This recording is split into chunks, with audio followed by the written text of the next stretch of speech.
আমরা আমাদের মুখের সৌন্দর্য নিয়ে তো কতই চিন্তা করি, ঘরোয়া পদ্ধতি থেকে শুরু করে হোয়াইটনিং প্রোডাক্ট কোনো কিছুই ব্যবহার বাদ দিই না। কিন্তু শুধু মুখ ফর্সা হলে কি হবে? শরীর হতে হবে না? প্রাইভেট পার্ট ফর্সা হতে হবে না? আপনার মুখ যতই ফর্সা হোক না কেন বা আপনার চোখ যতই পটল চেরা হোক না কেন, আপনার প্রাইভেট পার্ট যদি ফর্সা না হয় বা সেটা থেকে যদি সুন্দর ঘ্রাণ না আসে, তাহলে কি আপনি নিজেকে যথাযথ নারী বলে দাবি করতে পারেন? না, পারেন না। এই কারণেই তো আপনাদের জন্য তৈরি হচ্ছে বিভিন্ন ধরনের intimate wash, vaginal wash, private পার্টের ব্রাইটনিং সলিউশন, যেটা আপনাকে আপনার প্রাইভেট পার্টে কালো দাগ দূর করে ফর্সা করতে সাহায্য করবে এবং একই সাথে রোজি স্মেল প্রদান করবে, যা আপনাকে সত্যিকার অর্থে ফেমিনিন হতে সাহায্য করবে। কি বললেন? অসুস্থ বোধ করছেন এগুলো শুনে? আরে, সবে তো মাত্র শুরু। এই ভিডিও শেষ পর্যন্ত থাকুন আমার সাথে, তাহলে আশা করি একটু সুস্থ বোধ করতে শুরু।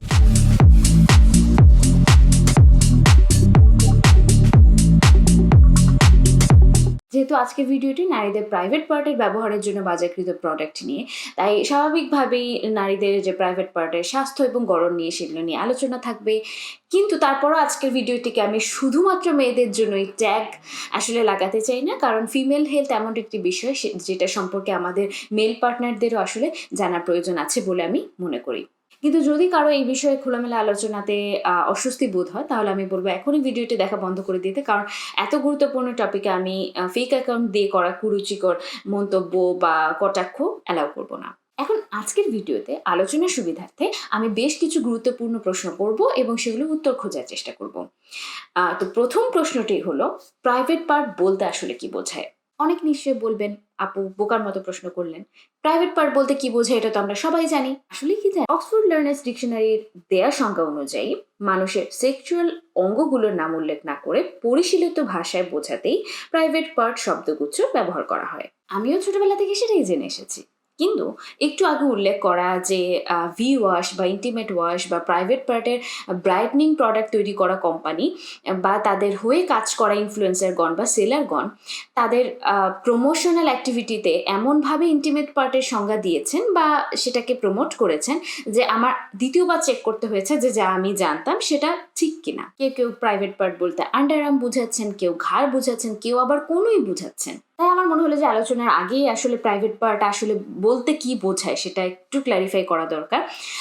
তাই মূলত প্রাইভেট পার্ট বলতে পুরুষ বা নারী জেনিটাল অর্গানকে বোঝায়, এবং আপনি যতই পর্দানশীল হোক না কেন আপনার ঘাড়, কনুই বা আন্ডারআর্ম কোনোটাই আসলে প্রাইভেট পার্ট হিসেবে গণ্য হবে না এবং আজকে আলোচনারও অংশ না।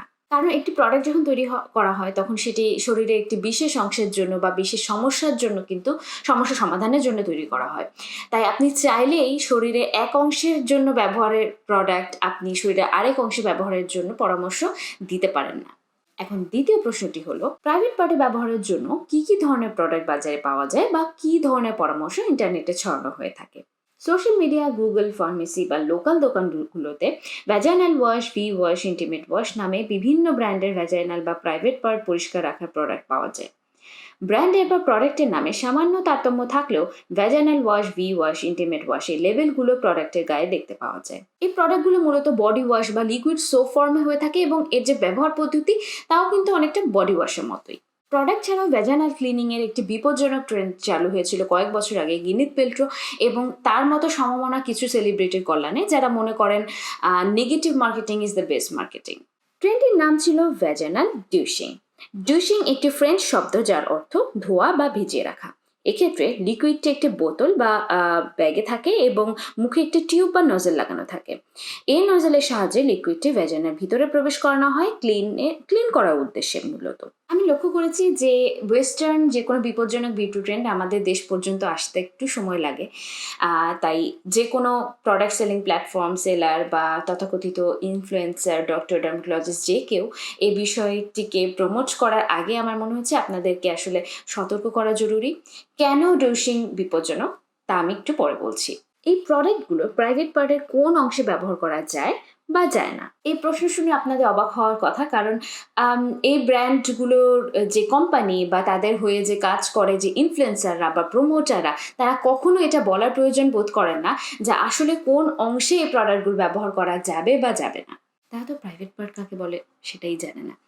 যাই হোক, এই প্রশ্নের উত্তর দেওয়ার আগে আমি আপনাদের কাছে প্রশ্ন করতে চাই যে নারীদের প্রাইভেট পার্টে যে বিভিন্ন অংশ আছে, ভিন্ন ভিন্ন অংশ আছে, সেটা আপনারা জানেন তো? যারা জানেন তাদেরকে অভিনন্দন, কারণ আমি নিজেও 7-8 বছর আগে নারী হওয়া সত্ত্বেও নিজের এই গুরুত্বপূর্ণ অঙ্গের গঠন সম্পর্কে জানতাম না, এবং এ সম্পর্কে জানার চেষ্টাটাকেও আসলে লজ্জাজনক বা ট্যাবু হিসেবে মনে করতাম। তাই আমার মতো যারা আপনারা এখনও জানেন না এই অঙ্গের গঠন সম্পর্কে, তাদের জন্য খুব সংক্ষেপে আমি ব্যাখ্যা করছি। নারীদের প্রাইভেট পার্টকে মূলত দুটো ভাগে ভাগ করা যায়: বাহিরের বা এক্সটার্নাল অংশ, ভিতরের বা ইন্টারনাল অংশ। বাইরের অংশটির পুরো গঠনকে সার্বিকভাবে মেডিকেল ভাষায় বলা হয় ভালভা। অপরদিকে অভ্যন্তরীণ অংশের মুখকে মেডিকেল ভাষায় বলা হয় ভেজাইনা। ভালভার বাইরের অংশ হলো মন্স পিউবিস এবং ল্যাবিয়া মেজোরা। এই অংশটিতে পিউবার্টি এর পরে পিউবিক হেয়ার বা চুল গজাতে শুরু করে।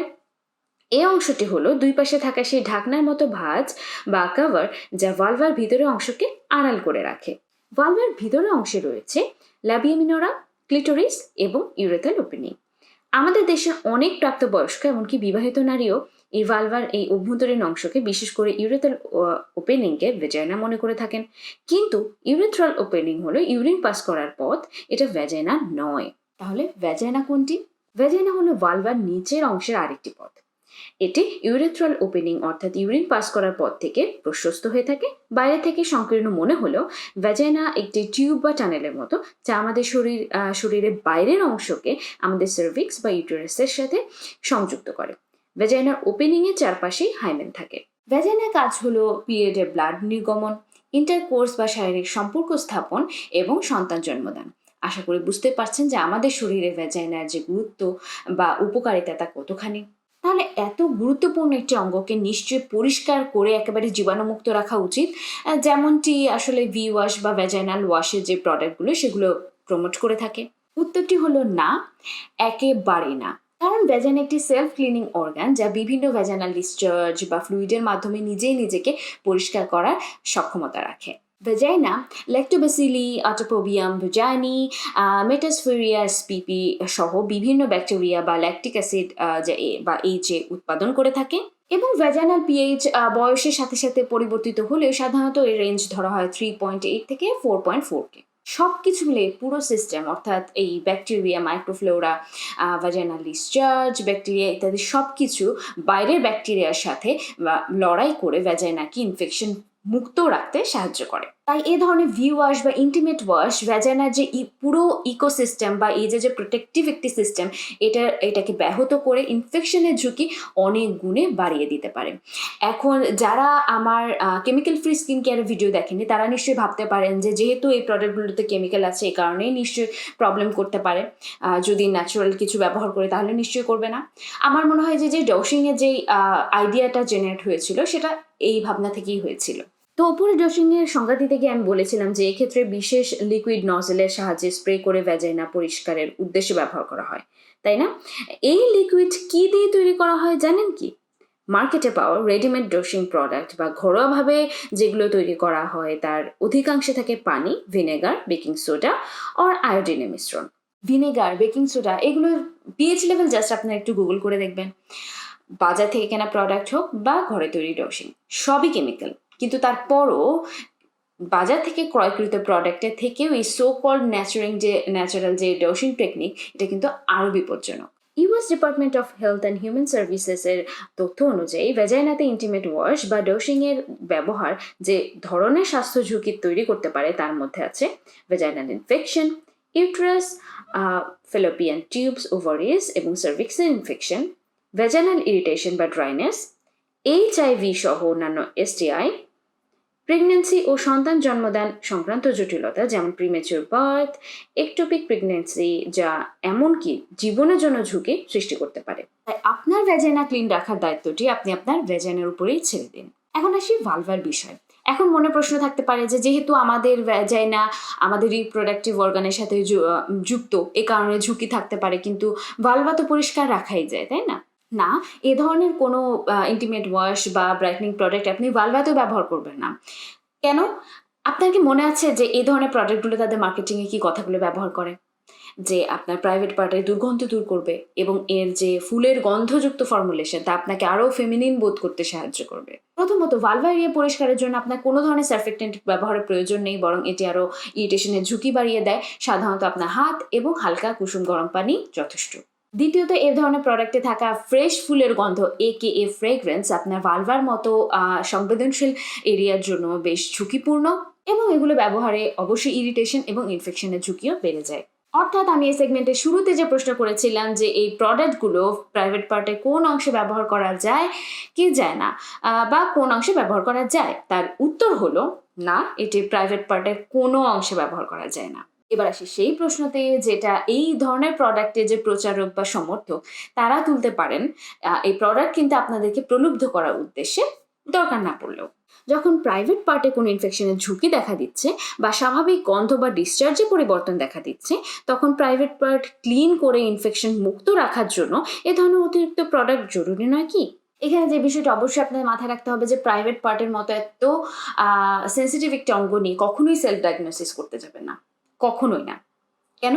প্রাইভেট পার্টে সাধারণত যে সমস্যাগুলো দেখে, যে লক্ষণগুলো দেখে আমরা আসলে সেলফ ডায়াগনোসিস করার চেষ্টা করি, তার মধ্যে আছে চুলকানি, ফুলে যাওয়া বা লাল হয়ে যাওয়া, প্রস্রাবের সময় বা ইন্টারকোর্সের সময় জ্বালা পোড়া করা, গন্ধে পরিবর্তন, ডিসচার্জের ধরন বা রঙে পরিবর্তন। আমার ব্যক্তিগত অভিজ্ঞতা থেকে দেখেছি যে নারীরা সাধারণত প্রথম যে দুটো লক্ষণ, এই দুটো লক্ষণের ক্ষেত্রে তারা একটু সিরিয়াসলি নেন এবং ডাক্তারের কাছে গিয়ে সমাধান করার চেষ্টা করেন বা পরামর্শ নেন। কিন্তু পরের যে দুটি লক্ষণ, এই দুটির ক্ষেত্রে নারীরা নিজেরা সেলফ ডায়াগনোসিস করতে বা ঘরোয়া পদ্ধতিতে সমাধান করার চেষ্টা করেন। কিন্তু গন্ধের পরিবর্তন বা ভ্যাজানাল ডিসচার্জের ধরন বা রঙের পরিবর্তন দেখে আসলে সেলফ ডায়াগনোসিস করা বেশ কঠিন। কেন? কারণ আমাদের শরীরে অন্যান্য অংশের মতো আমাদের প্রাইভেট পার্টেরও একটি ন্যাচারাল এবং নিজস্ব গন্ধ রয়েছে। এখন যারা সদ্য পিউবার্টিতে প্রবেশ করেছেন, তাদের হরমোনাল পরিবর্তনের কারণে তাদের যে ভ্যাজানাল ডিসচার্জ, সেটাতেও গন্ধ বা রঙের বা ধরনের তারতম্য আসতে পারে। তখন যদি আপনি আবার সেটা অন্য কারো অভিজ্ঞতার সাথে মিলিয়ে দেখতে চান, তাহলে কিন্তু সেটা মিলবে না। কারণ প্রতিটি নারী ভ্যাজানাল কম্পোজিশন, মাইক্রোফ্লোরা, তার যে জাতিগত বৈশিষ্ট্য, সব কিছু দ্বারা প্রভাবিত হয়। এই কারণে যদি আপনি আরেকজনের অভিজ্ঞতার সাথে মিলিয়ে দেখতে চান, তাহলে দেখা যাবে সমাধান তো হবেই না, আরও অযথা আতঙ্কিত হতে হবে। আবার আপনি নিজের ভ্যাজানাল ডিসচার্জ বা গন্ধের নিয়মিত তুলনা বা পরীক্ষাও কিন্তু সবসময় সঠিক হবে না। কেন?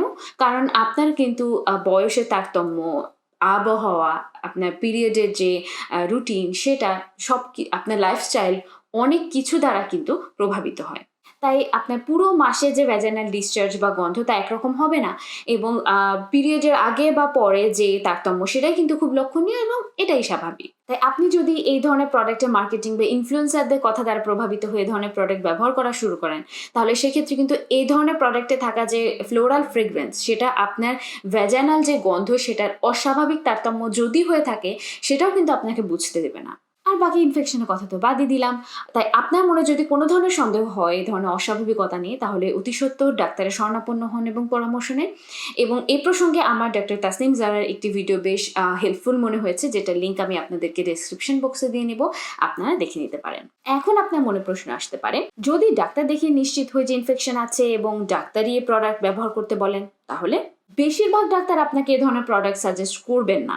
বেশিরভাগ বললাম এ কারণে, কারণ ডাক্তাররাও মানুষ এবং তাদের মধ্যে সবাই সমানভাবে নৈতিকভাবে শক্তিশালী বা বিবেকবান হবে না, এটাই স্বাভাবিক। এবার সর্বশেষ প্রশ্ন, তাহলে আমরা কিভাবে প্রাইভেট পার্টের হাইজিন মেনটেন করব বা কিভাবে যত্ন নিলে ইনফেকশনের ঝুঁকি কম থাকবে? এই ব্যাপারে ইউকের the royal college of obstetricians and গাইনোকোলজিস্টের কিছু চমৎকার গাইডলাইন আছে, যে সংক্ষেপে তুলে দিচ্ছি।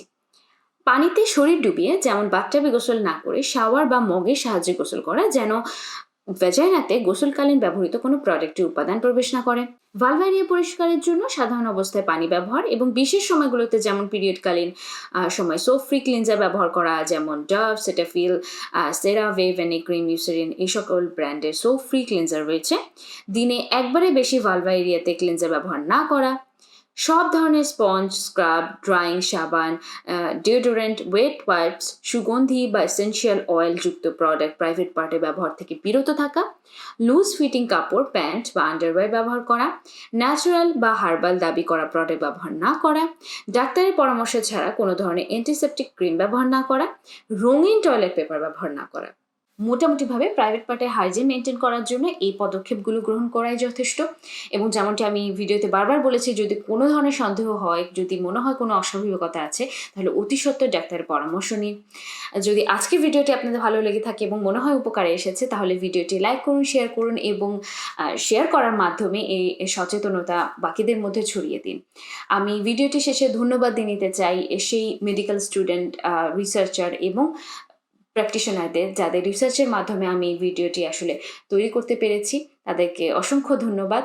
আর আপনাদের সাথে দেখা হবে পরবর্তী পর্বে। ততদিন পর্যন্ত আপনারা ভালো থাকুন, সুস্থ থাকুন। This is Sara, signing off today from Sara's Quest.